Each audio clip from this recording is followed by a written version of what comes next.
The wrench slipped from Marcus Chen's frost-numbed fingers, clattering against the concrete floor of the basement storage room where he kept his meager collection of tools. Outside, February's bitter wind howled through the gaps in the old apartment building's windows, and somewhere above him, his 8-year-old daughter Lily was probably curled under every blanket they owned, doing homework by the light of her small desk lamp because they couldn't afford to heat more than one room properly. Marcus picked up the wrench, his calloused hands trembling slightly, not just from the cold, but from the exhaustion that had become his constant companion since his wife Sarah's medical bills had drained their savings 18 months ago. Even now, 6 months after her funeral, the debt collectors still called twice a week, their voices professionally polite but relentlessly demanding payments he simply couldn't make on his part-time handyman wages. The emergency call had come at 9:47 p.m., just as he was helping Lily with her math homework at their small kitchen table. The dispatcher's voice crackled through his ancient flip phone.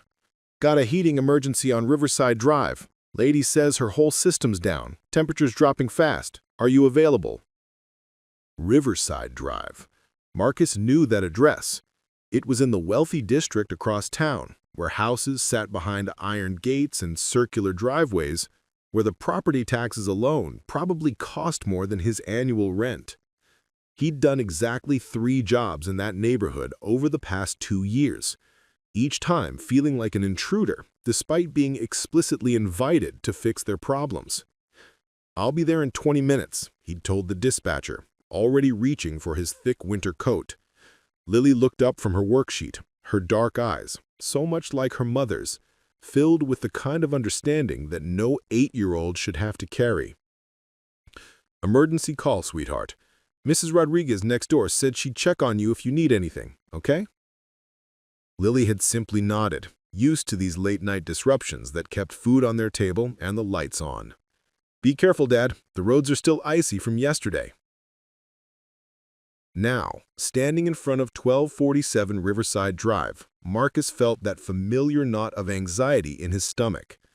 The house loomed before him like something from a magazine, 3 stories of pristine white columns and massive windows that glowed with warm golden light.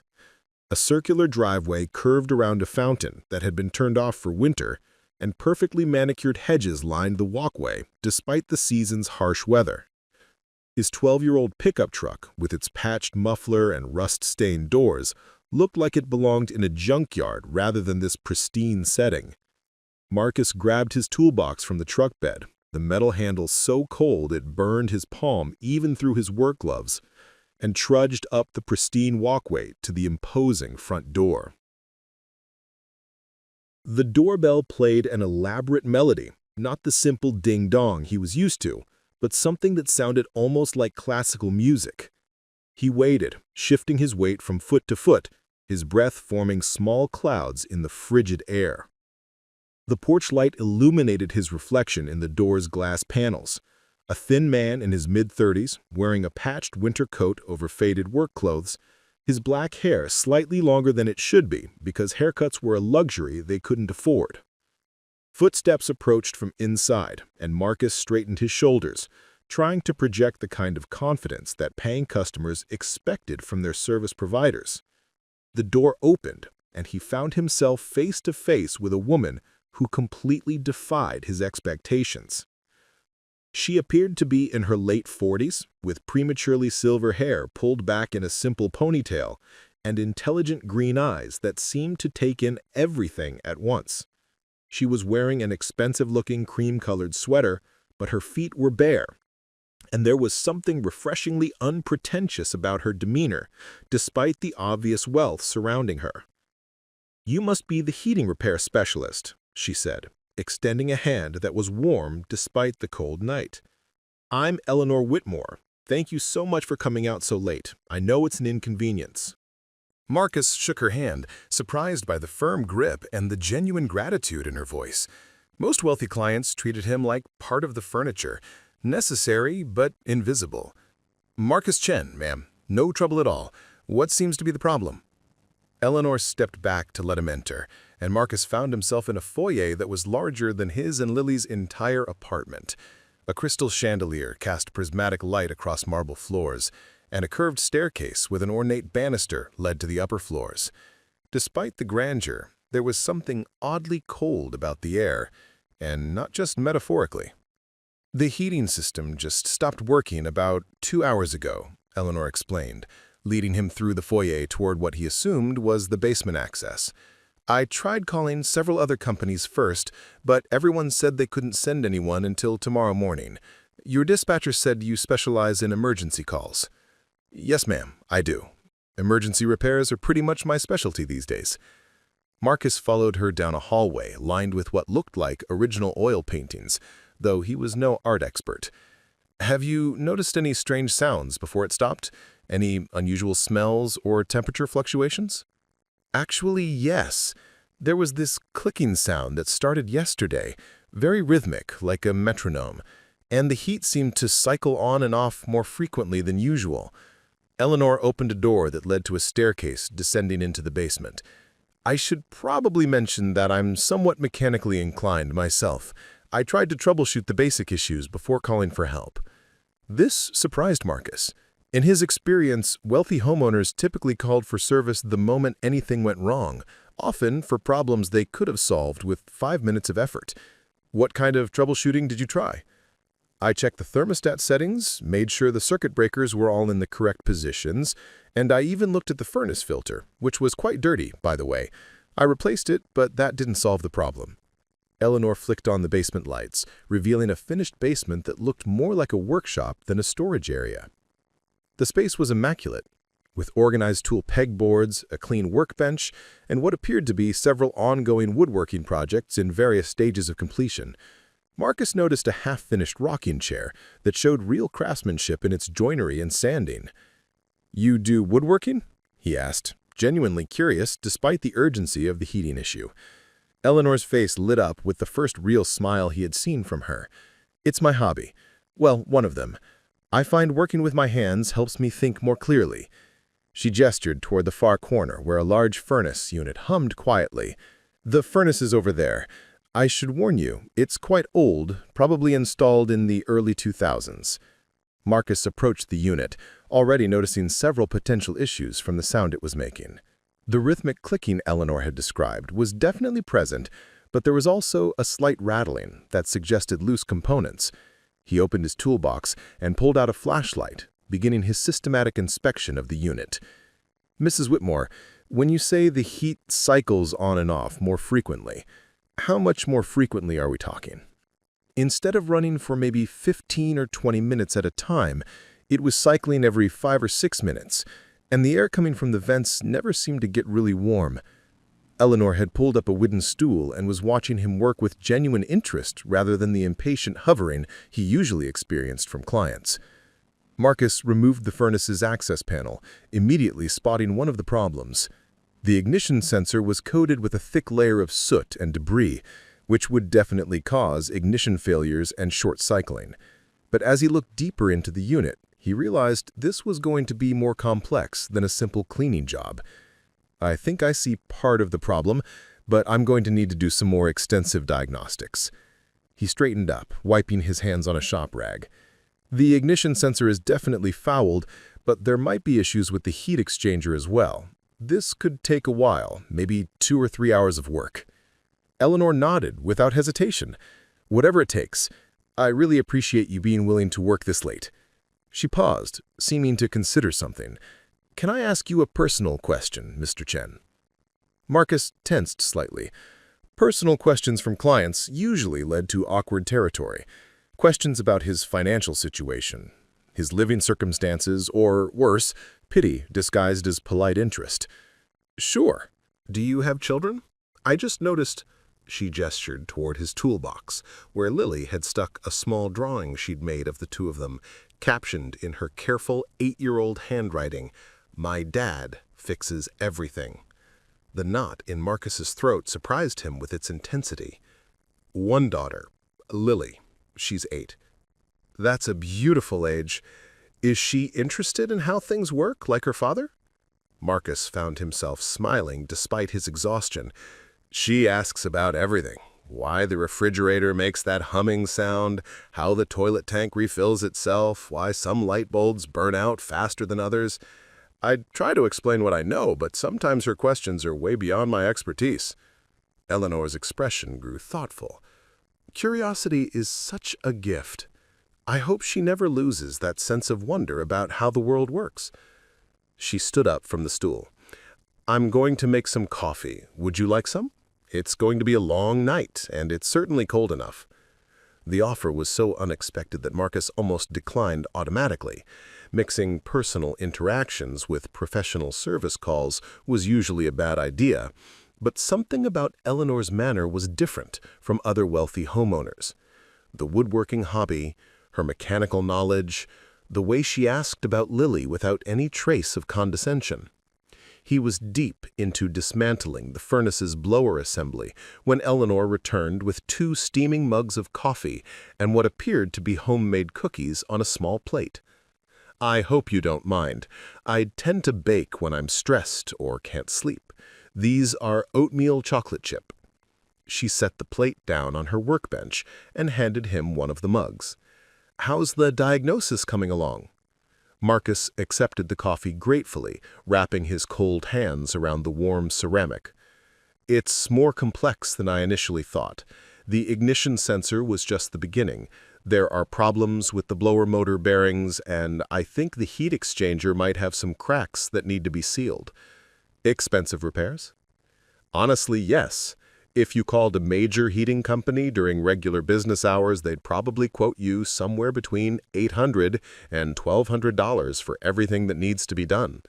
I can do it for about half that, but it's still going to be a significant expense. Eleanor nodded thoughtfully. And how long have you been doing this kind of work? About 10 years total. 3 years on my own. I used to work for a larger company, but when my wife got sick, he trailed off, not sure why he was sharing personal information with a client. I'm sorry for your loss, Eleanor said quietly, and something in her tone suggested she understood grief from personal experience. They worked in companionable silence for the next hour, with Eleanor occasionally handing him tools or holding a flashlight while he worked in the deeper recesses of the furnace. She asked intelligent questions about the repair process, and Marcus found himself explaining more than he usually did, partly because she seemed genuinely interested, and partly because teaching helped him think through complex problems. The heat exchanger issue is tricky, he explained as he worked to seal a hairline crack with high-temperature compound. These cracks can develop over time due to the constant expansion and contraction from heating and cooling cycles. If they get too large, they can become dangerous. Carbon monoxide leaks. Eleanor's expression grew serious. That sounds potentially life-threatening. It can be. That's why I always test for gas leaks and carbon monoxide whenever I work on furnaces. Safety first, always. Marcus wiped sweat from his forehead despite the cold basement. I have a daughter to get home to. I never take shortcuts that could put anyone at risk. Something shifted in Eleanor's expression at the statement, though Marcus was too focused on his work to notice the subtle change. She was quiet for several minutes, apparently lost in thought, before speaking again. Mr. Chen, Marcus, can I ask you another personal question? Marcus looked up from his work, noting the more formal tone. Sure. What would happen to Lily if something happened to you? The question hit him like a physical blow, partly because it was so direct, and partly because it was the fear that kept him awake most nights. She has an aunt in Portland, my wife's sister, but they're not close, and I know Anna has her own family to worry about. He set down his tools, giving Eleanor his full attention. Why do you ask? Eleanor was quiet for a long moment, seeming to wrestle with some internal decision before speaking again. Mr. Chen, Marcus, can I ask you another personal question? Marcus looked up from his work, noting the more formal tone. Sure. What would happen to Lily if something happened to you? The question hit him like a physical blow, partly because it was so direct, and partly because it was the fear that kept him awake most nights. She has an aunt in Portland, my wife's sister, but they're not close, and I know Anna has her own family to worry about. He set down his tools, giving Eleanor his full attention. Why do you ask? Eleanor was quiet for a long moment, seeming to wrestle with some internal decision before speaking again. Because I think you're a good father and a good man, and I think you're struggling in ways that nobody should have to struggle alone. The words hung in the air between them, and Marcus felt a familiar defensive tension rising in his chest. He'd heard these kinds of statements before, usually followed by offers of charity that came with strings attached, or judgment disguised as help. Mrs. Whitmore, I appreciate your concern, but Lily and I are doing fine. We don't need— I'm not offering charity, Eleanor interrupted gently. I'm thinking about something else entirely. She paused, seeming to choose her words carefully. What I'm about to tell you is going to sound unusual, and I'm asking you to hear me out completely before you respond. Marcus felt his pulse quicken. There was something in Eleanor's tone that suggested whatever she was about to say would change everything about this strange night. I'm listening. Eleanor took a deep breath. My name isn't just Eleanor Whitmore. It's Eleanor Catherine Whitmore, and I'm the founder and primary shareholder of Whitmore Industries. Perhaps you've heard of the company. Marcus stared at her blankly for a moment before the recognition hit him like a thunderbolt. Whitmore Industries, one of the largest technology consulting firms in the Pacific Northwest, with contracts spanning everything from government infrastructure to private sector innovation. He'd seen their logo on construction sites and government buildings throughout the city.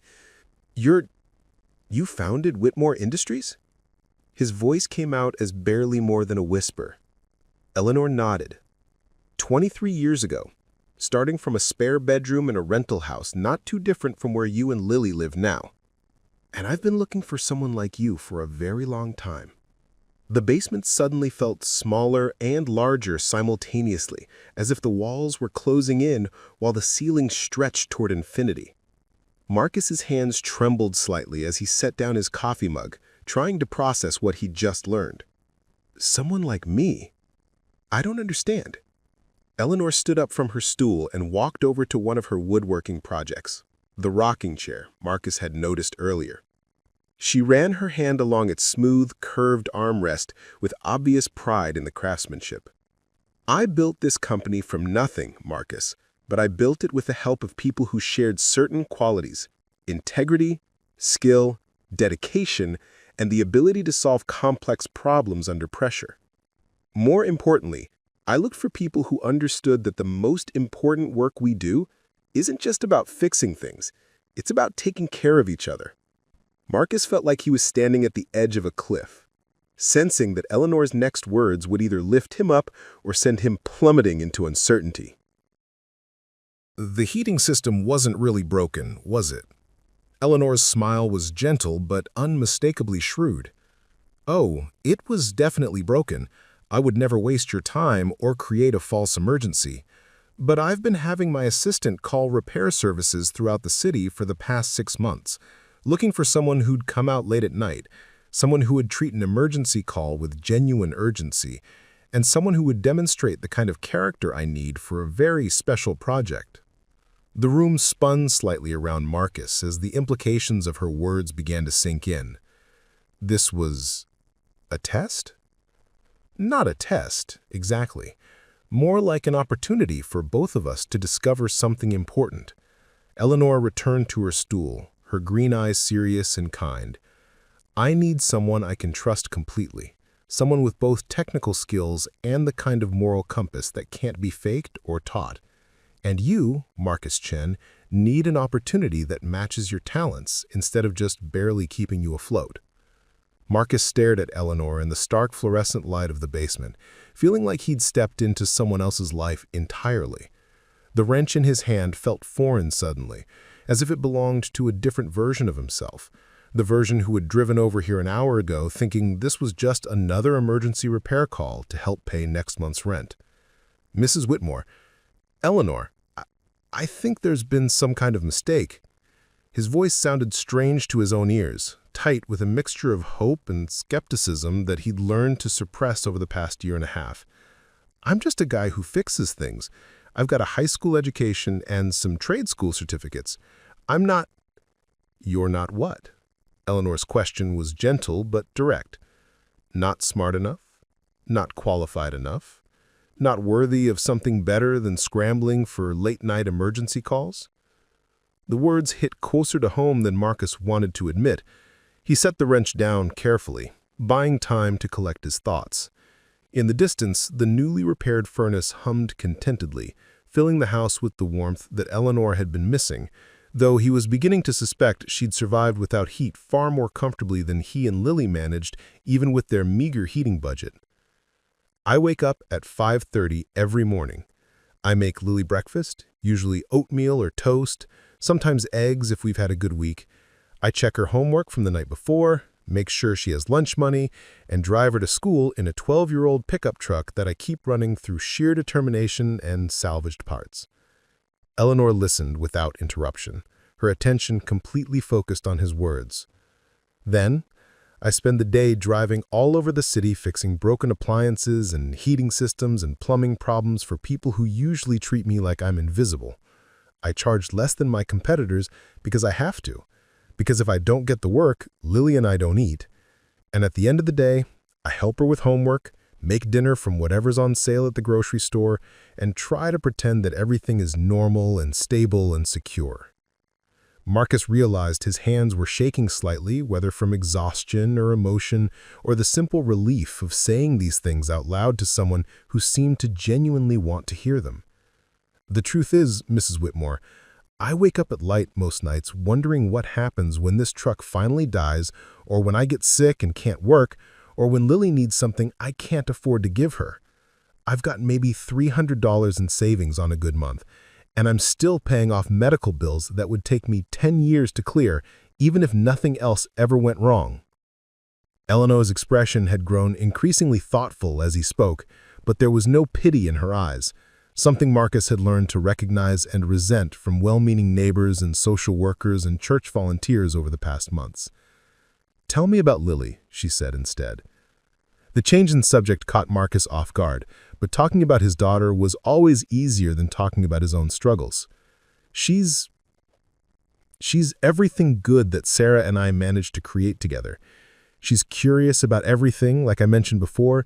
She reads 3 or 4 grade levels ahead of her classmates, and she has this way of seeing solutions to problems that adults miss entirely." Marcus pulled out his phone, scrolling to a recent photo of Lily at their kitchen table, surrounded by books and papers, her tongue poking out slightly in concentration as she worked on a science project about solar energy.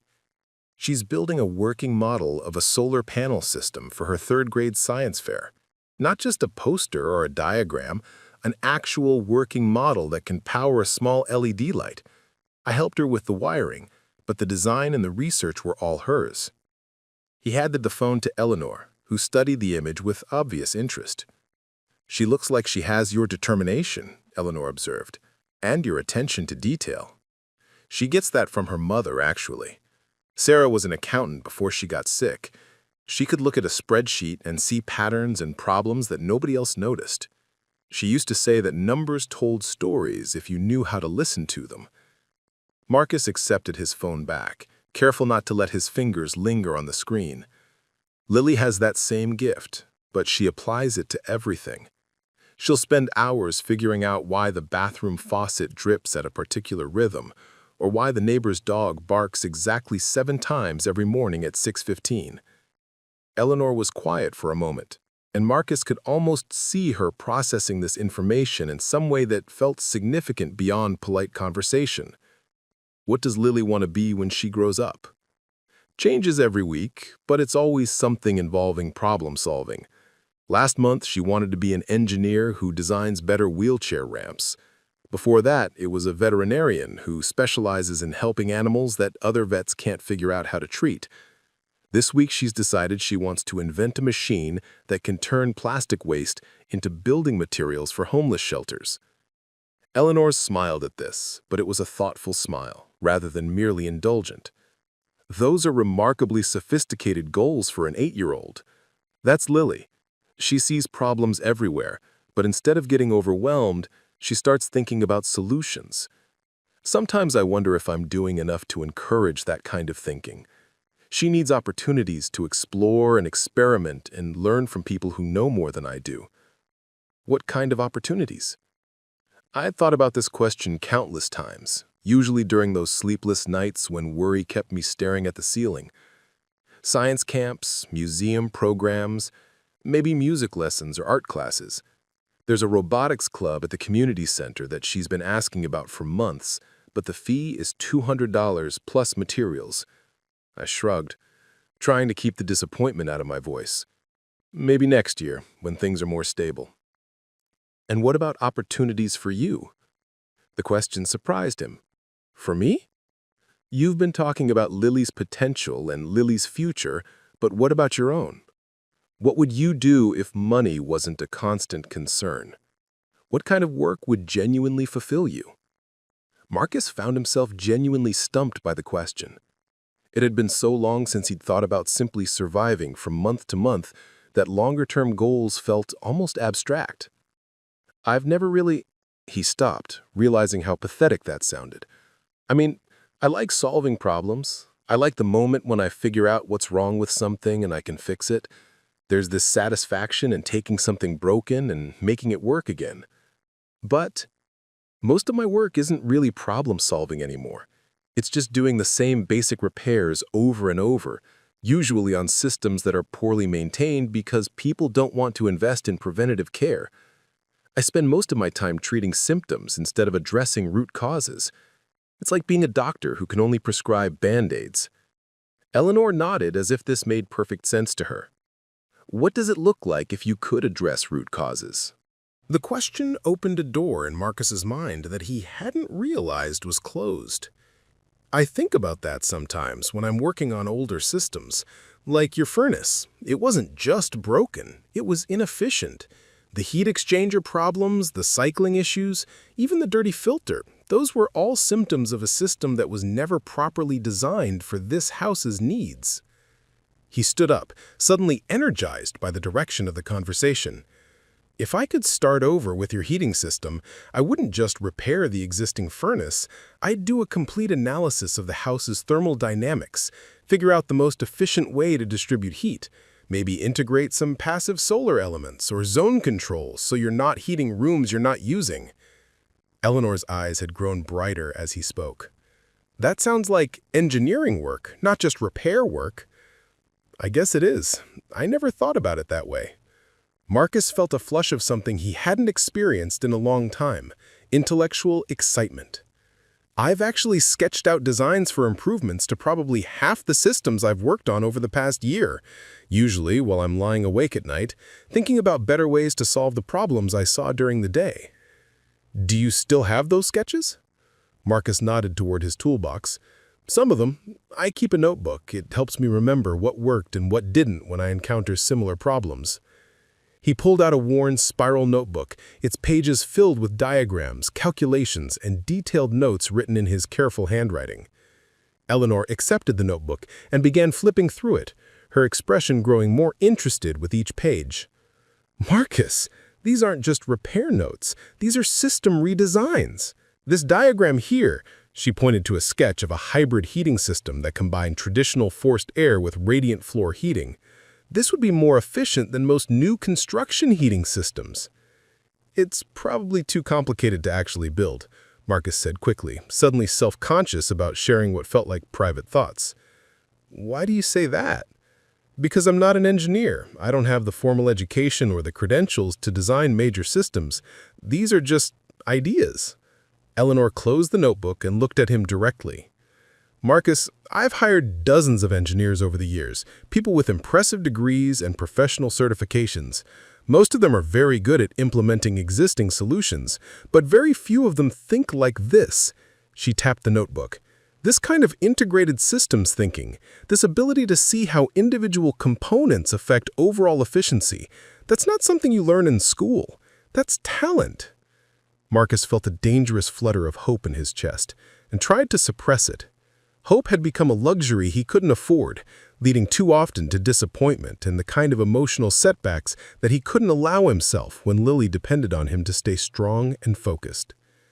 Even if that were true, Marcus said carefully, talent doesn't pay the bills, and it doesn't change the fact that I need to work every day to keep food on the table. What if it could do both? Eleanor's question hung in the air between them, weighted with possibilities that Marcus was afraid to examine too closely. I don't understand what you're asking. Eleanor walked over to her workbench and picked up a piece of sandpaper, running it absently along the arm of her rocking chair as she spoke. I told you, I've been looking for someone with your particular combination of skills and character. What I haven't told you is why. Marcus waited, sensing that whatever came next would either be a genuine opportunity or a disappointment so crushing that it might take him weeks to recover. Whitmore Industries has grown into a large company, but it started with a simple principle. The most elegant solutions come from understanding problems at the most fundamental level. We don't just implement technology, we redesign entire systems to work more efficiently, more sustainably, and more humanely. Eleanor set down the sandpaper and gave Marcus her full attention. But as we've grown, I've noticed that we're losing something essential. We're hiring brilliant people with impressive credentials, but many of them have never actually fixed anything with their own hands. They can design beautiful theoretical solutions, but they don't understand the practical realities of implementation, maintenance, or user experience. Marcus felt like he was beginning to understand the shape of what Eleanor was describing, but he was afraid to assume too much. I need someone who can bridge that gap, Eleanor continued. Someone who understands both the theoretical possibilities and the practical constraints. Someone who has actually crawled into basements and attics and figured out how to make broken things work again. You're talking about a consultant position. I'm talking about much more than that. Eleanor's smile was warm but serious. I'm talking about heading up a new division of the company, something I'm calling Practical Solutions Engineering. Your job would be to work with our design teams, but also to spend time in the field, understanding real-world problems and developing solutions that actually work for the people who have to live with them every day. The basement seemed to tilt slightly around Marcus as he tried to process what he was hearing. Eleanor, I don't have the background for something like that. I wouldn't know how to manage other people or how to work in a corporate environment or... You managed to raise a brilliant, curious, compassionate daughter while dealing with circumstances that would break most people. You managed to build a reputation for honest, reliable service despite having almost no marketing budget and equipment that's held together with determination.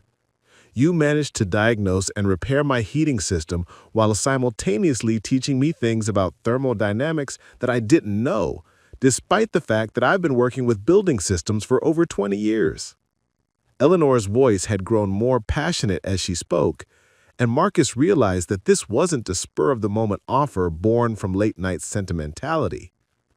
The question isn't whether you have the background for this job, Marcus. The question is whether you're interested in building something new and important, something that could make a real difference in how we approach problems that affect millions of people. Marcus looked around the basement, at Eleanor's woodworking projects, at his own tools scattered around the now-functioning furnace, and at the notebook full of sketches and ideas he'd never imagined sharing with anyone. Everything felt surreal, as if he'd stepped into someone else's life entirely. What will this mean, practically speaking, in terms of salary and schedule, and what it would mean for Lily? Eleanor's expression grew even more serious. It would mean a starting salary of $90,000 a year, plus health insurance, plus a discretionary budget for continuing education and professional development.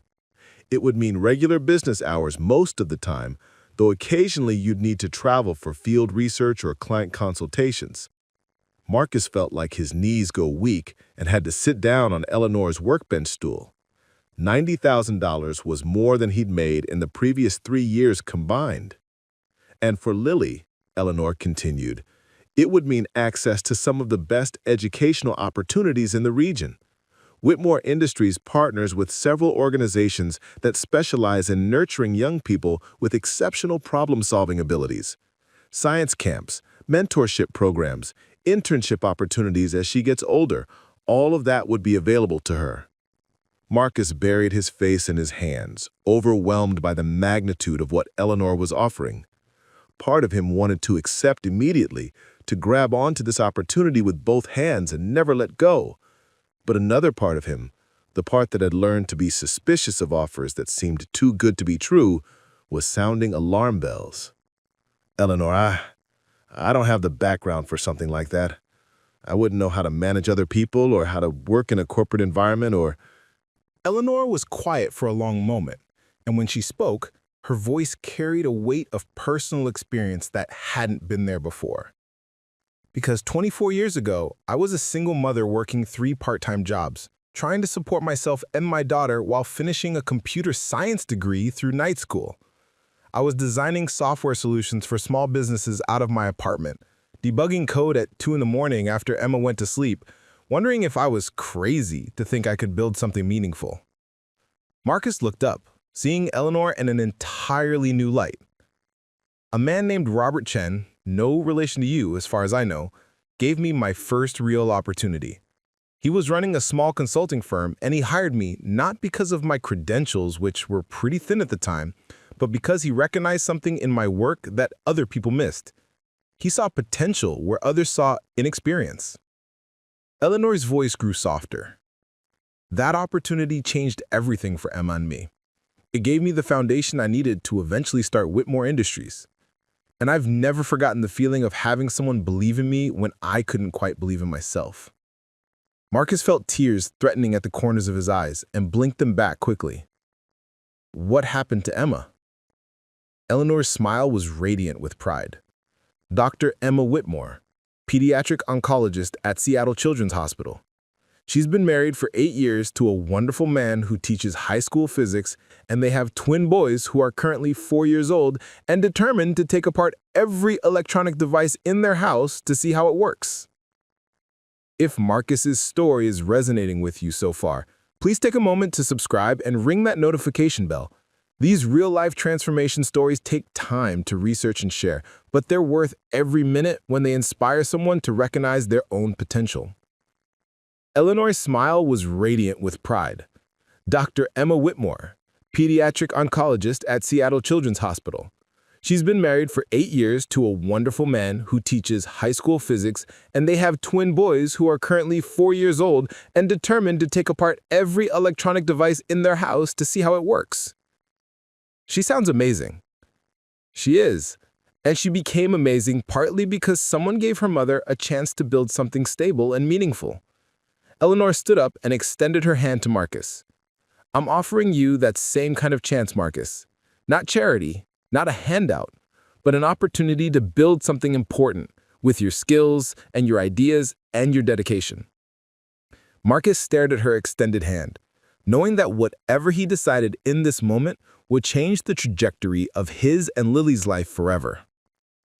Marcus reached out and shook Eleanor's hand, but even as he did, a storm of conflicting emotions crashed through his mind. The rational part of him recognized this as the opportunity he'd been praying for without quite admitting it to himself. But the part of him that had learned to protect Lily and himself from disappointment was screaming warnings about situations that seemed too good to be true. He began, then stopped, unsure how to articulate the chaos in his head. This is incredible, Eleanor. It's more than I ever imagined possible, but I need to ask you something, and I need you to be completely honest with me. Eleanor nodded, her expression remaining open and patient. What happens if I'm not good enough? What happens if I take this job and it turns out that I really am just a handyman who got lucky with one conversation in the basement? What happens to Lily if I fail? The questions hung in the air between them like physical things, weighted with all of Marcus's deepest fears about inadequacy and responsibility and the terror of letting down the one person who depended on him completely. Eleanor was quiet for a long moment, and Marcus could see her choosing her words carefully. Marcus, I'm going to tell you something that might sound harsh, but I think you need to hear it. You're already failing."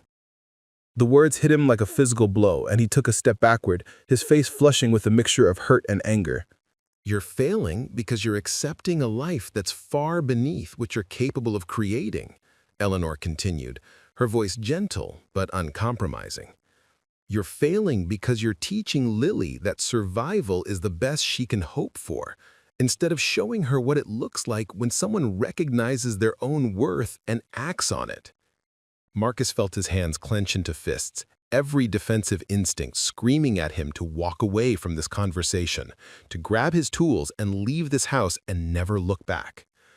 "You don't know anything about my life," he said, his voice tight with controlled anger. "You don't know what it's like to wake up every morning wondering if today's the day something goes wrong that you can't fix. You don't know what it's like to watch your 8-year-old daughter eat cereal for dinner because that's all you can afford, or to lie to her about why she can't do the things her classmates take for granted." Eleanor absorbed his anger without flinching, and when she spoke, her voice carried a depth of understanding that caught him off guard. "You're right. I don't know what your specific struggles feel like, but I know what it feels like to be so focused on surviving that you stop believing you deserve to thrive. I know what it feels like to be so afraid of failure that you never give yourself permission to succeed." She walked over to one of her workbenches and picked up a small wooden box, its surface sanded smooth but not yet stained or finished. "I made this last week. It's going to be a jewelry box for my granddaughter's birthday. But for 3 days, I was afraid to start sanding it because I was worried I might make a mistake and ruin all the work I'd already put into it." Eleanor ran her fingers along the box's clean lines. "Finally, Emma called me and pointed out that leaving it unfinished was the only way to guarantee it would never be beautiful. She reminded me that the risk of imperfection is always worth taking when the alternative is never trying at all." Marcus felt some of the tension leave his shoulders as he recognized the parallel Eleanor was drawing. "The difference between you and me, Marcus, isn't that I'm braver or more qualified or more deserving of good things. The difference is that I've learned to distinguish between reasonable caution and self-sabotage." Eleanor set the wooden box down and looked directly at him. "And right now, you're sabotaging yourself." Before Marcus could respond, his phone rang.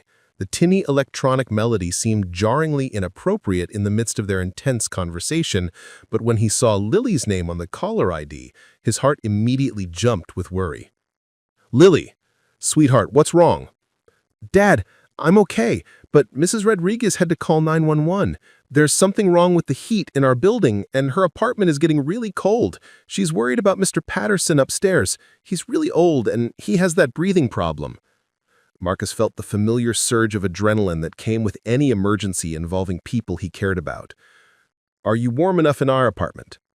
"Yeah, I put on extra layers like you taught me, and I moved into the kitchen where it's warmest. But Dad, Mrs. Rodriguez is really scared. She says the landlord isn't answering his phone and the other tenants are starting to get upset." Marcus looked at Eleanor, who had clearly overheard enough of the conversation to understand the situation. "I'm on my way home, Lily. I'll figure out what's wrong with the building's heating system. Stay warm and stay inside, okay?" "Okay, Dad. I love you." "I love you too, sweetheart." Marcus hung up the phone and started gathering his tools, his mind already shifting into problem-solving mode despite the emotional turmoil of the past hour. "You have to go," Eleanor said, and it wasn't a question.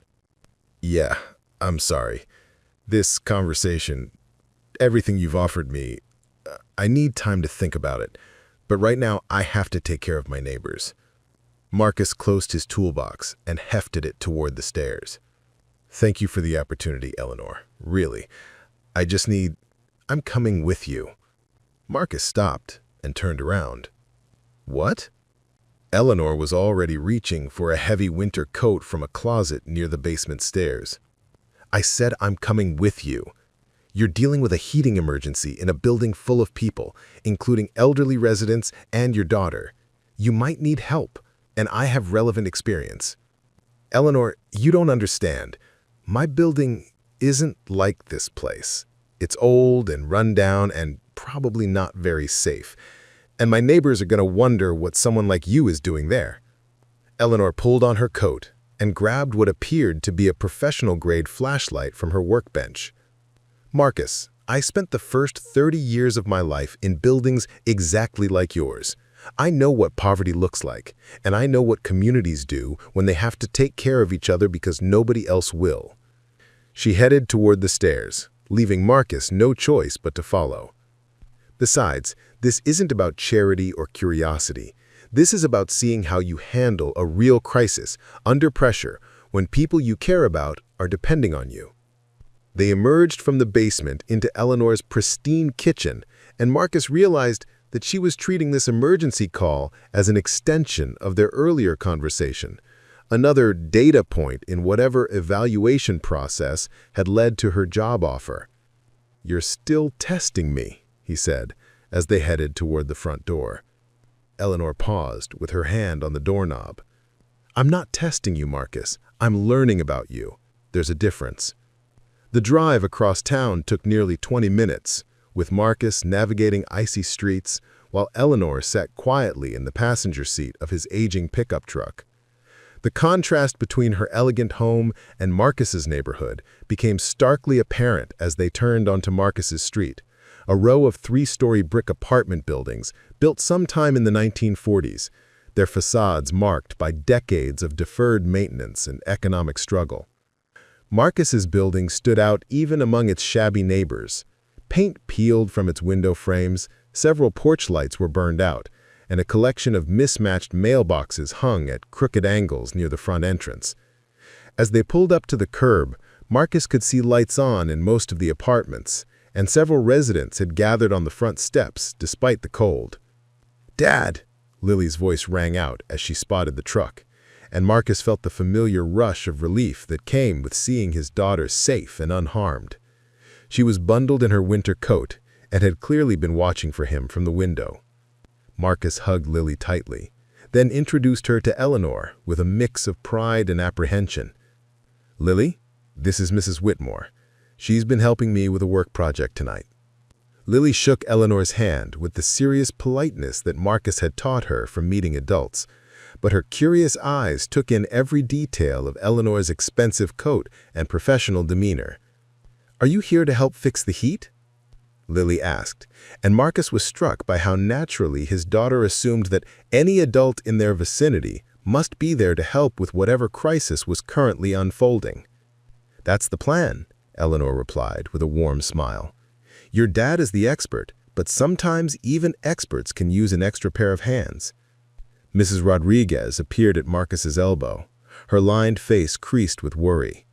She was a widow in her 70s who had lived in the building longer than anyone could remember, and she had appointed herself as the unofficial coordinator whenever building-wide problems arose. "Marcus, thank God you're here. The heat went out about an hour ago, and it's getting cold fast. Mr. Patterson upstairs is wheezing worse than usual, and the family with the baby and 2B is talking about going to a hotel, but you know they can't afford that." Marcus felt the familiar weight of being the person everyone turned to when things went wrong. It was a responsibility he'd never asked for, but had never been able to refuse, especially when it involved people who had fewer resources than he did. "What about the landlord?" Mrs. Rodriguez's expression darkened. "Frank isn't answering his phone as usual. I swear that man would let this building fall down around our ears before he'd spend a dime on maintenance." Eleanor had been listening to this exchange with increasing interest, and Marcus could see her taking in details about the building's condition and the dynamics between the residents. "Let me take a look at the heating system," Marcus said, though he already had a sinking feeling about what he might find. The building's ancient boiler had been limping along for years through a combination of makeshift repairs and wishful thinking. The basement of Marcus's building was a study in contrasts to Eleanor's organized workshop space. Here, decades of accumulated junk surrounded a massive, rust-stained boiler that looked like it belonged in a museum of industrial archaeology. The air smelled of heating oil, mildew, and the particular mustiness that came with poor ventilation and chronic moisture problems. Marcus opened his toolbox and began his diagnostic routine, while Eleanor examined the boiler system with the kind of systematic attention he'd seen her apply to her own furnace earlier in the evening. This system is at least 40 years old, she observed, running her flashlight along the maze of pipes and valves that distributed heat throughout the building. Older than that, probably, and it's been repaired so many times that it's basically held together with duct tape and prayer. Marcus located the main control panel and began checking electrical connections. The problem is that a replacement would cost more than Frank is willing to spend, so he just keeps patching it and hoping it lasts another year. As he worked, Marcus became aware that other residents had begun gathering in the basement, drawn by curiosity and the hope that someone was actually doing something about their problem. Mrs. Rodriguez had brought Mr. Patterson down from the third floor, supporting his arm as he navigated the steep basement stairs. The elderly man's breathing was clearly labored, and Marcus felt a surge of urgency about getting the heat restored quickly. "How long is this going to take?" asked Janet, the young mother from apartment 2B, who was holding her 6-month-old baby wrapped in several blankets. "Tommy's already getting cold, and I don't know what I'll do if we have to spend the night somewhere else." Marcus looked up from the boiler's control panel, acutely aware that everyone in the basement was looking at him for answers he wasn't sure he could provide. "I'm going to do everything I can to get heat back tonight, but this is a complex system, and some of these components are so old that finding replacement parts might be impossible." Eleanor had been quietly examining the boiler's distribution system, and now she approached Marcus with a concerned expression. "Marcus, can I talk to you privately for a moment?" They stepped into a corner of the basement, out of earshot of the other residents. "This system isn't just old, it's dangerous. Look at this heat exchanger. There are stress fractures that could lead to carbon monoxide leaks, and these electrical connections are completely out of code. One spark could start a fire." Marcus felt his stomach drop as he realized Eleanor was right. He'd been so focused on trying to restore heat that he'd overlooked the larger safety issues with the system. "What are you saying?" "I'm saying this boiler shouldn't be running at all. It should be condemned and replaced immediately." Eleanor's voice was serious, but not alarmist. "You could probably get it running again tonight, but you'd be putting everyone in this building at risk." Marcus looked across the basement at his neighbors. Mr. Patterson struggling to breathe in the cold air, Janet trying to keep her baby warm, Mrs. Rodriguez shivering despite her heavy sweater. The thought of telling them that he couldn't fix the heat, that they'd have to find somewhere else to spend the night, made him feel physically ill. "I can't tell them that," he said quietly. "Some of these people don't have anywhere else to go. And even if they did, Frank isn't going to pay for hotel rooms for an entire building full of tenants." Eleanor studied his face for a moment, and Marcus could see her weighing different options in her mind. What if there was another solution? Like what? Eleanor pulled out her phone and began scrolling through her contacts. Like getting this building a new heating system, installed properly and safely, starting tomorrow morning. Marcus stared at her in disbelief. "Eleanor, that would cost tens of thousands of dollars, maybe more.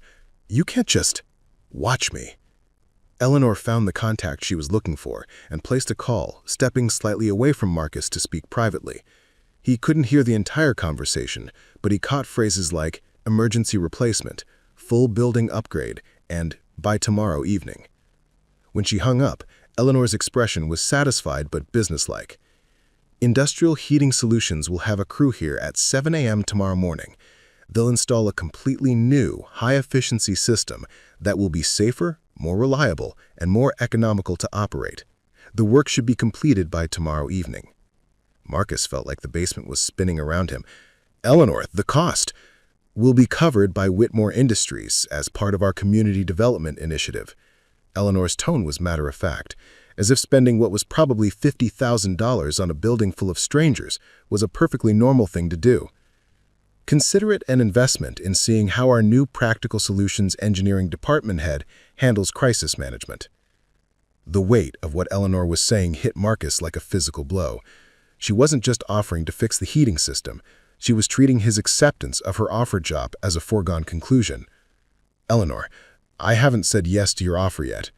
"Haven't you?" Eleanor's smile was gentle but knowing. "You're standing in a basement full of people who are depending on you, working to solve a problem that affects their safety and comfort, using skills that most people don't have and insights that come from years of experience. This is exactly the kind of work you'd be doing at Whitmore Industries, just on a larger scale and with better resources." Marcus looked around the basement, seeing his neighbors through Eleanor's eyes. These weren't just people with heating problems. They were a community facing a crisis, looking to him for leadership and solutions because they trusted his competence and his character. But what about the landlord? Frank owns this building. You can't just install a new heating system without his permission. Eleanor's expression grew slightly harder. Let me worry about Frank. I've dealt with his type before. As if summoned by their conversation, the sound of heavy footsteps on the basement stairs announced the arrival of Frank Delacroix, the building's owner.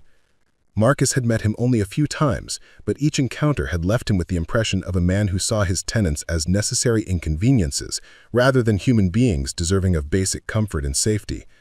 Frank was a heavy-set man in his 60s, wearing an expensive winter coat over clothes that suggested he'd been interrupted during an evening out. His face was flushed with annoyance, and he was already talking before he reached the bottom of the stairs. "What the hell is going on down here? I got 6 phone calls about the heat being out, and now I find half the building camping in my basement?" Mrs. Rodriguez stepped forward, her voice steady despite her obvious nervousness. "Frank, the heating system failed completely about 2 hours ago. It's getting dangerous, especially for Mr. Patterson and the baby upstairs." Frank barely glanced at the elderly man or the young mother before turning his attention to Marcus, whom he recognized as the building's unofficial maintenance coordinator. "Chen, right? You've fixed this piece of junk before? Just do whatever you did last time." Marcus felt a familiar surge of anger at Frank's dismissive tone, but years of dealing with difficult clients had taught him to keep his emotions in check when money and housing were at stake. "Frank, the system isn't just broken, it's unsafe. The heat exchanger has stress fractures, the electrical connections are out of code, and the whole unit is beyond repair. It needs to be replaced." Frank's face darkened further. "Replaced? Do you have any idea what that would cost? I'm not spending 50 grand on a new heating system just because a few tenants are feeling chilly." Eleanor stepped forward, and Marcus could see her shifting into what he was beginning to recognize as her professional mode. "Mr. Delacroix, I'm Eleanor Whitmore from Whitmore Industries. I've examined your heating system, and I can confirm that it represents a significant safety hazard to your tenants. Under city housing codes, you're required to provide safe, adequate heating throughout the winter months." Frank looked Eleanor up and down, clearly trying to place her in his mental hierarchy of people he needed to take seriously. "And you are?" "I'm someone who's prepared to solve your problem at no cost to you, provided you're willing to act responsibly toward your tenants." Frank's expression shifted from annoyance to suspicion. "What kind of catch are we talking about here?" Eleanor's smile was polite but steel-edged. "No catch.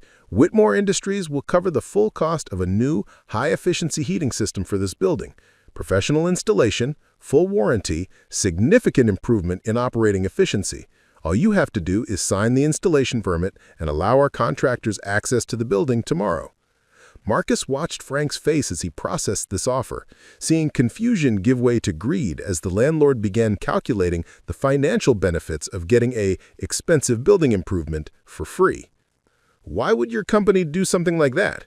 "Because we're launching a new community development initiative, and this building presents an excellent opportunity to demonstrate our commitment to improving living conditions for working families." Eleanor's explanation was smooth and professional, revealing nothing about her personal interest in Marcus or the real reasons behind her offer. Frank was quiet for a moment, and Marcus could practically see the mental gears turning as the landlord began calculating the financial benefits of getting an expensive building improvement for free.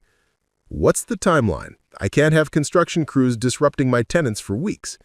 Installation will begin tomorrow morning and should be completed by tomorrow evening. Minimal disruption, maximum improvement."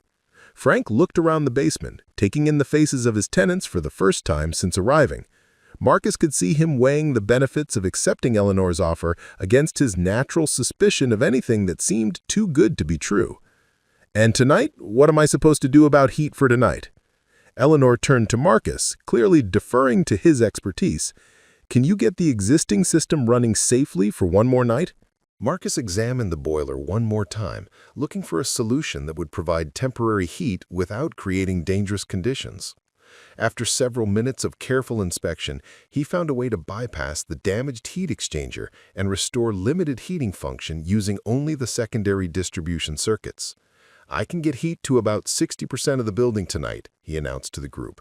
It won't be as warm as usual, but it'll be safe and adequate until the new system is installed. The relief on his neighbors' faces was palpable, and Marcus felt the familiar satisfaction of solving a problem that had seemed impossible just minutes before. Frank watched Marcus work with obvious grudging respect, and when the boiler rumbled back to life, he actually seemed impressed by the creative solution. "All right," Frank said finally, turning back to Eleanor. "Your company can install the new system, but I want everything in writing, and I want guarantees that my building won't be torn apart by incompetent contractors." Eleanor pulled a business card from her purse and handed it to Frank. "I'll have contracts and installation schedules delivered to you by 8 a.m. tomorrow. Our contractors are licensed, bonded, and highly experienced with residential heating upgrades." As the basement began to empty out, Mr. Patterson supported back upstairs by Mrs. Rodriguez, Janet carrying her baby back to their warming apartment, Eleanor and Marcus found themselves alone again. "That was incredible," Marcus said, still somewhat stunned by how quickly Eleanor had transformed a crisis into a comprehensive solution. "But Eleanor, what you just committed to, that's going to cost your company a fortune." Eleanor was packing her flashlight back into her purse, her expression satisfied but not particularly surprised by the evening's developments. "Marcus, Whitmore Industries spends more than that on coffee service for our main office building every year. This isn't a fortune. It's an investment in understanding how community-level problems can be solved through integrated systems thinking." She paused and looked at him directly. "And it's an investment in seeing how you handle responsibility, pressure, and the opportunity to make a real difference in people's lives." Marcus felt the conversation shifting back to the job offer, and with it all of his earlier anxieties about accepting something that seemed too good to be true. "Eleanor, what happened here tonight? This isn't normal. People don't just appear out of nowhere and solve entire building heating crises because they want to offer someone a job." Eleanor's smile was warm but serious. "You're right. It's not normal. But then again, people like you aren't normal either, Marcus. Most repair technicians would have told Frank that the system was broken and left it at that. You found a way to provide safe heat for 17 families on a night when the temperature's going to drop below 20 degrees. They climbed the basement stairs together, emerging into the building's lobby, where the sound of heating vents beginning to circulate warm air was already audible. "This is what I mean about practical solutions engineering," Eleanor continued as they walked toward the front entrance. "Anyone can identify problems. Most people can even design theoretical solutions. But very few people can implement real solutions under pressure with limited resources while managing the human dynamics of a crisis situation." Marcus held the front door open for Eleanor, and they stepped out into the cold night air. Above them, lights were on in most of the building's windows, and Marcus could see the silhouettes of his neighbors settling back into their warming homes. "The job offer is real, Marcus. The salary, the benefits, the opportunities for Lily, all of it is real. But more than that, the work is real. The problems we'd be asking you to solve matter to people's lives in tangible, immediate ways." Eleanor reached her car, a modest sedan that Marcus hadn't noticed earlier, and turned to face him one more time. "I'll give you until Monday to think about it. That's 3 days to consider whether you're ready to stop surviving and start building something meaningful." She got into her car and drove away, leaving Marcus standing on the sidewalk in front of his building, watching her taillights disappear around the corner. He looked up at the building's windows, seeing warm light spilling out into the darkness, and realized that everything had changed. Whether he accepted Eleanor's job offer or not, the events of this night had shifted something fundamental in how he thought about his own capabilities and his place in the world. But as he climbed the stairs to his apartment, where Lily was waiting with questions about the heating repair and probably homework that still needed to be finished, Marcus felt the weight of all the practical considerations that Eleanor's offer entailed. Change was frightening, even when it was change for the better, and the stakes of making the wrong decision had never felt higher.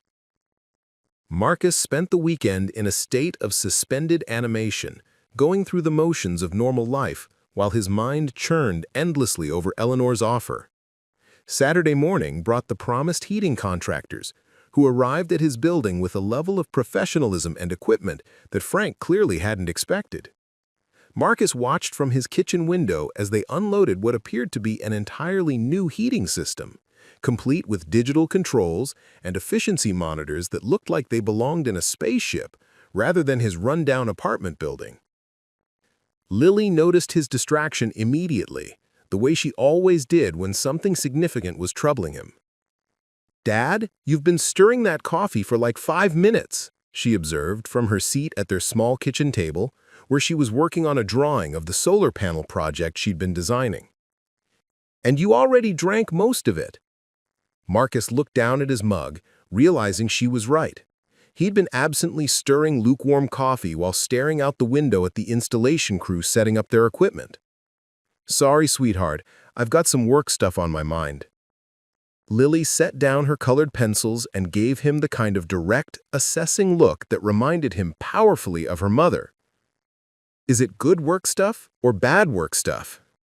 The question was so typically Lily, cutting straight to the heart of what mattered without getting bogged down in adult complications, that Marcus found himself smiling despite his anxiety. It might be really good work stuff, but it would also be really big changes for both of us. What kind of changes? Marcus sat down across from her at the table, realizing that he'd been so focused on his own fears about Eleanor's offer that he hadn't considered how Lily might feel about the prospect of major changes to their life. "Well, if I took this new job, I'd be working regular hours instead of doing emergency calls all the time. I'd make more money so we could afford a nicer place to live, and you could do more activities like that robotics club you've been wanting to try." "That sounds good. What's the bad part?" "It's not bad exactly. It's just different. Scary different. I'd be working with people who have college degrees and professional experience, doing work that I've never done before. And sometimes, when things seem too good to be true, they turn out to be too good to be true." Lily was quiet for a moment, considering this with the seriousness she brought to all important conversations. "Dad, remember when I wanted to enter the science fair, but I was scared my project wouldn't be good enough?" Marcus remembered her weeks of anxiety about whether her solar panel design would impress the judges. "And you told me that the worst thing that could happen wasn't that I might not win, it was that I might not try, and then I'd never know what was possible." The wisdom of his own words, reflected back to him through his 8-year-old daughter's perspective, hit Marcus like a revelation. He'd been so focused on protecting himself and Lily from potential disappointment that he'd lost sight of the larger risk of never attempting something meaningful. "When do you have to decide?" Monday. Tomorrow. Do you want to take the job? Marcus looked at his daughter, really looked at her, taking in her intelligent eyes, her curious expression, the careful way she'd organized her art supplies around her solar panel drawings. She deserved opportunities, experiences, and possibilities that his current income could never provide. But more than that, she deserved to see her father acting with courage rather than fear. "Yeah, sweetheart, I think I do want to take the job." "Then you should take it." Lily's tone was matter-of-fact, as if the decision was obvious once the relevant factors had been considered. "If it doesn't work out, you can always go back to fixing heaters, but if you don't try, you'll always wonder what might have happened." Sunday passed in a blur of practical considerations and emotional preparation. Marcus called Eleanor that evening, reaching her at the home number she'd written on the back of her business card. "I'd like to accept your offer," he said without preamble when she answered, "if it's still available." Eleanor's pleasure was audible in her voice. "It's absolutely still available. I was hoping you'd call. I have some questions about logistics, when I'd start, what the transition would look like, how much notice I should give my current clients. We'll work out all those details tomorrow. Can you come to my office at 10 a.m.? I'd like to introduce you to some of the people you'll be working with, and we can discuss your specific role and responsibilities." Marcus felt a flutter of nervousness at the mention of meeting his future colleagues, but underneath the anxiety was a growing excitement about the possibilities that lay ahead. "I'll be there." Monday morning found Marcus standing in front of the Whitmore Industries building, a sleek glass and steel structure in the downtown business district that looked like the kind of place where important decisions were made by serious people. He'd worn his best clothes, a navy blue dress shirt and black slacks that he usually reserved for funerals and job interviews, but he still felt underdressed and out of place among the professionally attired people flowing in and out of the building's lobby. The elevator ride to the 15th floor seemed to take forever, and Marcus spent the time trying to calm his nerves and remind himself that Eleanor had chosen him for this opportunity, that his skills and experience were valuable, even if they came from a different background than his new colleagues. Eleanor's office was smaller than he had expected, but thoughtfully designed, with large windows overlooking the city and walls lined with photos of various projects and construction sites. She was waiting for him with coffee and what appeared to be a folder of documents. "How are you feeling?" she asked as she gestured for him to take a seat across from her desk. "Nervous, excited, terrified, all of those things at once." She smiled. "That's exactly how you should be feeling. If you weren't nervous, I'd be worried that you didn't understand the significance of what we're asking you to do." She opened the folder and began walking him through the practical details of his new position: start date, salary structure, benefits package, reporting relationships. Everything was exactly as she described during their late-night discussion, but seeing it all laid out in official documentation made it feel real in a way that their late-night discussion hadn't. "I want you to meet some of your new colleagues this morning, but before we do that, I think you should know something about how this opportunity came about." Marcus looked up from the benefits documentation he'd been studying, noting a shift in Eleanor's tone that suggested she was about to reveal something important. "I told you that I'd been looking for someone with your particular combination of skills and character, but I didn't tell you how I found you specifically." Eleanor stood up and walked to her office window, looking out over the city as she spoke.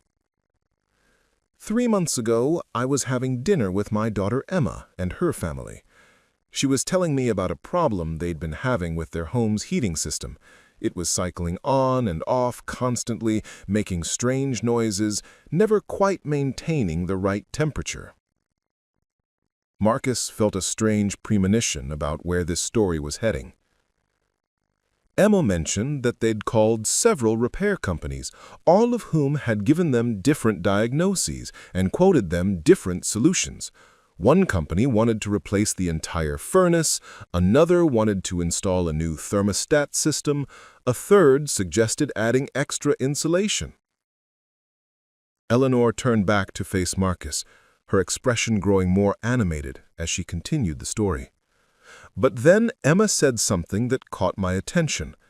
She said that one repair technician had spent over an hour examining their system, asking questions about their usage patterns and energy bills, and had ultimately diagnosed a problem that none of the other companies had identified. He'd fixed the issue for less than $200, and their heating system had been running perfectly ever since. Marcus felt his mouth go dry as he began to understand what Eleanor was telling him. "That technician was very thorough," Emma said. "He'd explained exactly what was wrong and why. He'd shown her husband how to prevent similar problems in the future, and he'd been particularly kind when their 4-year-old boys had peppered him with questions about how heating systems work." Eleanor sat back down, her eyes meeting Marcus's directly. Emma mentioned that the repair technician had seemed tired, like someone who was working very hard to support his family, and that he'd talked briefly about his daughter who was interested in science and engineering. She said he'd seemed like the kind of person who really cared about doing good work, not just collecting payment and moving on to the next job. Marcus felt the world tilting around him as the implications of Eleanor's revelations sank in. "You're Emma's mother. Dr. Emma Whitmore is your daughter." Eleanor nodded. "Emma Whitmore Chen. She kept her maiden name professionally, but took her husband's name personally when they married. David Chen, Your cousin, though I understand you lost touch with that side of your family after your parents died. The room seemed to spin as Marcus processed this information. David Chen, his father's nephew, whom he'd seen maybe 3 times in the past decade at family funerals and weddings. David, who had married a doctor and moved to the suburbs and lived the kind of stable, prosperous life that Marcus had once thought might be possible for himself and Sarah. David knows about this, about your offer.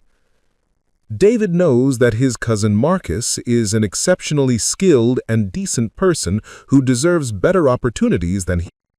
Marcus stared at Eleanor as his mind reeling as the connections clicked into place. You've been planning this for months. Not planning, exactly, hoping. Eleanor's expression was gentle but serious. When Emma told me about the exceptional repair technician who had fixed their heating system, I asked her to get his contact information. But by the time she called the dispatch service, you were already booked solid with emergency calls for weeks. Eleanor walked back to her desk and pulled out a manila folder. So I started researching. I found out about your background, about Sarah's illness and the medical bills, about how you'd been managing as a single father while building a reputation for honest, reliable work. Marcus felt exposed, as if his entire life had been laid bare for examination. You investigated me. I learned about you. There's a difference. Eleanor opened the folder, revealing newspaper clippings, printouts from online review sites, and what appeared to be a credit report. Every piece of information I gathered confirmed what Emma had observed. You're exactly the kind of person I've been looking for. Marcus stood up abruptly, pacing to the window as he tried to process the magnitude of what Eleanor had revealed. Below, the city bustled with morning traffic, ordinary people going about their ordinary lives, unaware that his entire world was being reconstructed 15 floors above them. "This feels like manipulation," he said finally, his voice tight with a mixture of anger and confusion. Eleanor was quiet for a long moment before responding. "Marcus, look at me." He turned to face her, noting the serious expression in her green eyes. "If I had approached you 3 months ago and simply offered you a job based on a recommendation from your cousin's wife, would you have believed it was real?" Marcus considered this, remembering his immediate suspicion when Eleanor had first revealed her identity in the basement. Probably not. "And if I had told you up front that I was testing your character and skills through an emergency service call, would you have behaved naturally?" "No," Marcus admitted reluctantly. "I needed to see who you really are when you're under pressure, when you're solving real problems for people who genuinely need your help. I needed to see how you treat strangers, how you handle responsibility, how you think through complex challenges." Eleanor's voice carried conviction born from years of business experience. You can't evaluate someone's true character through an interview in an office. You have to see them in action. Marcus sank back into his chair, feeling the anger drain out of him as he recognized the logic in Eleanor's approach. "The heating emergency at your building, that was real too, wasn't it?" Eleanor nodded. "Completely real. I had no way of knowing that would happen, but when it did, it provided the perfect opportunity to see how you handle crisis leadership and community responsibility." Marcus thought about that night, the basement full of worried neighbors, Mr. Patterson struggling to breathe in the cold air, Janet holding her baby wrapped in blankets. The memory brought back the familiar satisfaction of solving a problem that mattered to people's immediate safety and comfort. "What happens now?" he asked. Eleanor smiled, and for the first time since her revelation, she looked relaxed. "Now, you meet your new colleagues and start learning about the projects you'll be working on. And later this week, you and Lily come to dinner at David and Emma's house, where you can reconnect with your family and start building the support network that every working parent needs. She stood up and gestured toward the door. Are you ready to see what practical solutions engineering looks like in action? The next hour passed in a whirlwind of introductions and project briefings that left Marcus both energized and slightly overwhelmed. Eleanor's team was smaller than he had expected, 12 people total, including architects, environmental engineers, computer system specialists, and project managers. But their collective expertise was formidable. The conference room where they gathered was lined with whiteboards covered with diagrams, flowcharts, and technical specifications for projects ranging from affordable housing developments to sustainable transportation systems.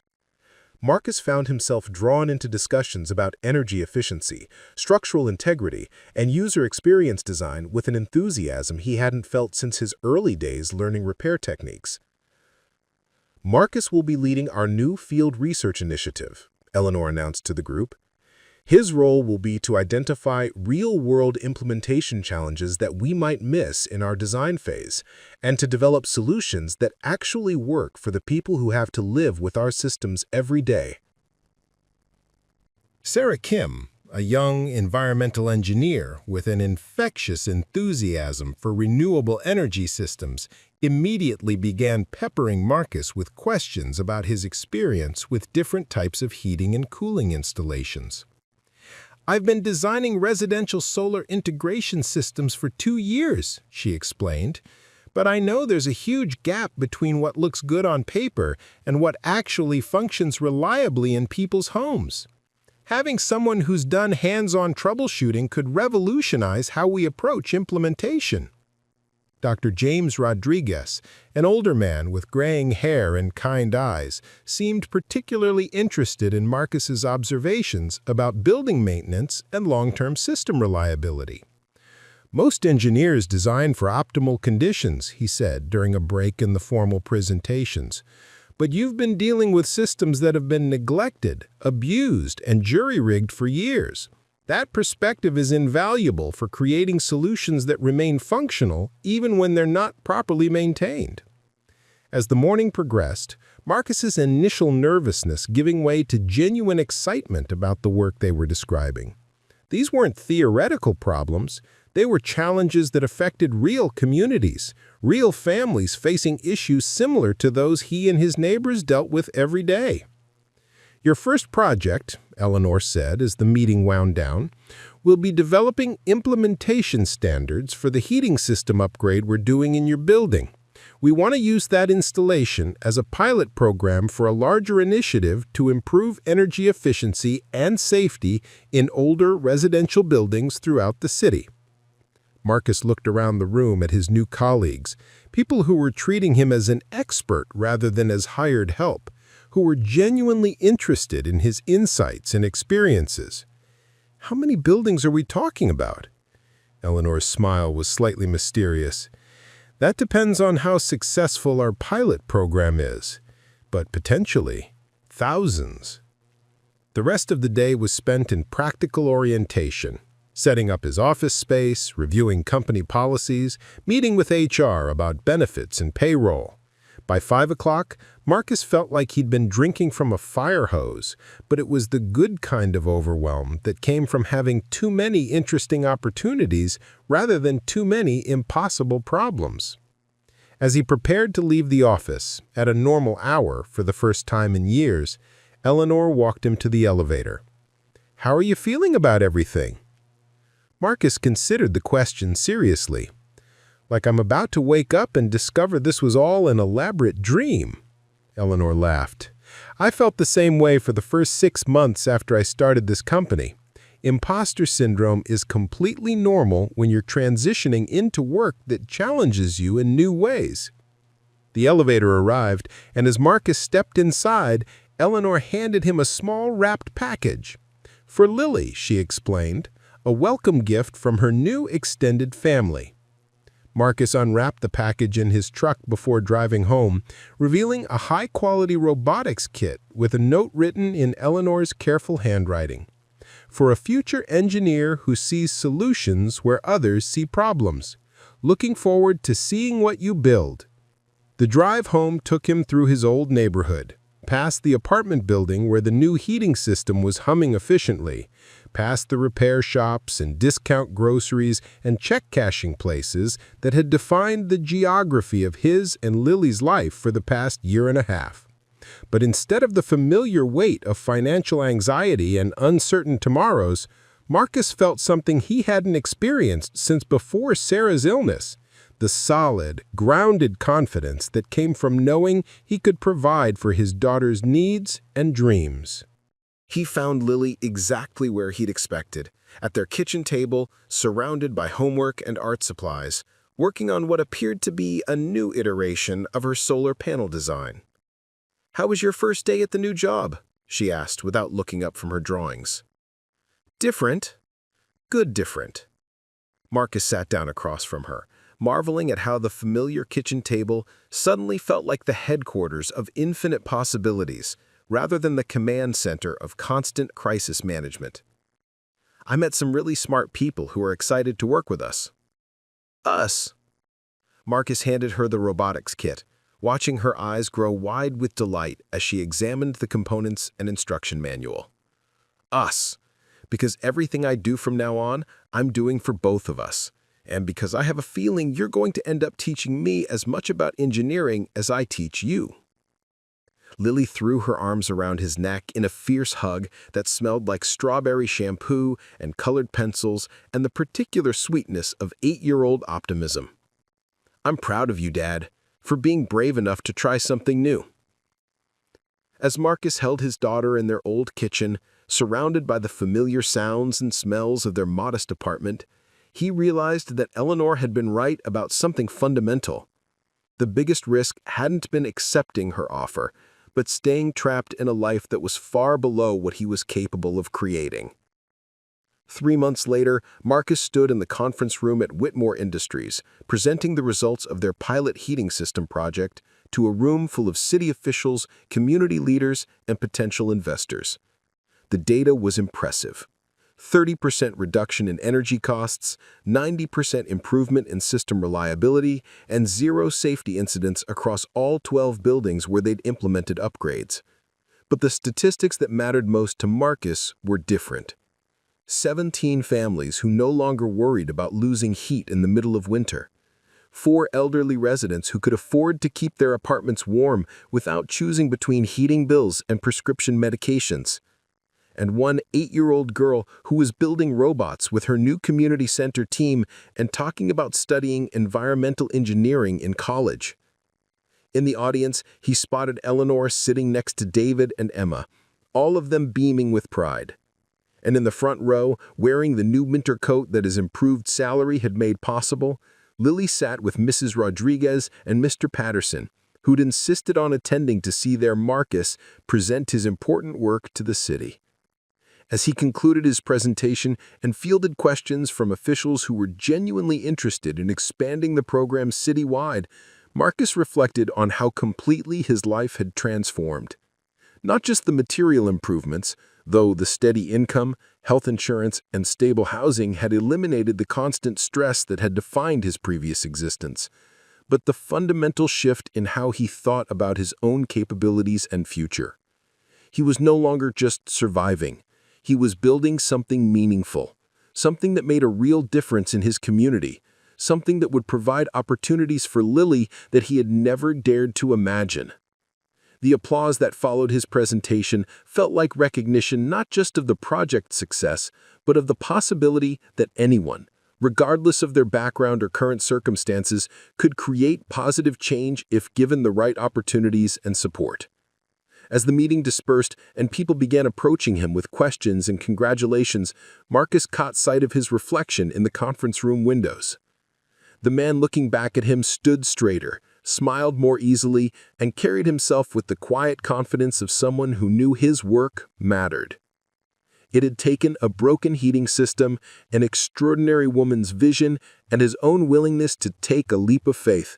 But Marcus Chen had finally stopped fixing other people's problems just to survive and had started building solutions that transformed entire communities. And this, he realized, was just the beginning. Marcus's journey from surviving to thriving reminds us that opportunities often come disguised as ordinary moments. If this story moved you, please like this video, share it with someone who needs encouragement, and subscribe for more incredible stories of people who found their breakthrough when they least expected it.